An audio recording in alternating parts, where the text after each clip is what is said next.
Le terme socio-esthétique peut paraître flou. Il faut bien avoir l'image d'effectivement, c'est des soins esthétiques adaptés. Donc en premier lieu, on va utiliser des produits adaptés, ce qu'on appelle les dermocosmétiques, pour des personnes qui sont en traitement spécifique, avec une peau qui va réagir assez facilement.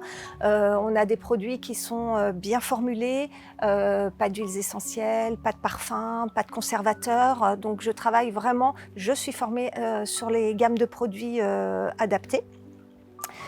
On va avoir un conseil et une approche extrêmement douce et bienveillante.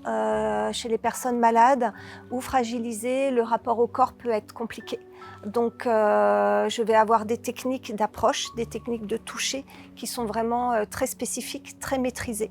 On va expliquer aussi, je transmets beaucoup d'informations sur les changements de peau en raison de la maladie, en raison des médicaments, ce qu'il faut faire, ne pas faire. Je prends le temps de répondre aux questions. Souvent, les médecins n'ont pas le temps. Pour eux, c'est un petit peu futile. Donc, c'est important de prendre le temps, d'être à l'écoute des personnes, de pouvoir les guider dans leur quotidien. À la fin de mes ateliers, chaque personne a une petite fiche conseil qui récapitule un petit peu tout ce que j'ai pu dire pendant l'atelier.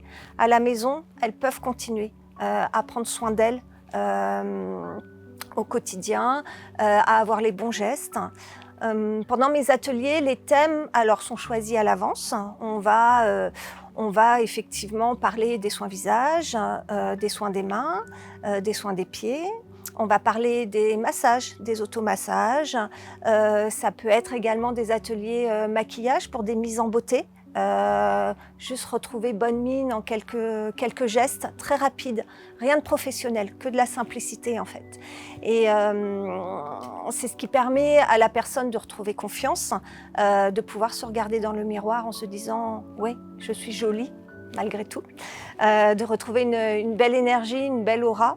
Et puis ça me permet également de pouvoir être à l'écoute de ces personnes. On prend le temps pendant ces ateliers, on prend le temps d'échanger. Je les écoute, je les entends. On est plongé dans leur quotidien. Et ça les rassure, ça leur fait du bien. Il faut se dire également que je suis à l'écoute de chaque personne, c'est-à-dire que mes ateliers peuvent être revus en fonction de la demande. Si j'ai des sollicitations sur telle ou telle problématique ou tel thème, je revois mes programmes et je fais en sorte que chaque participante de la bulle magique soit comblée et accompagnée comme elle le souhaite.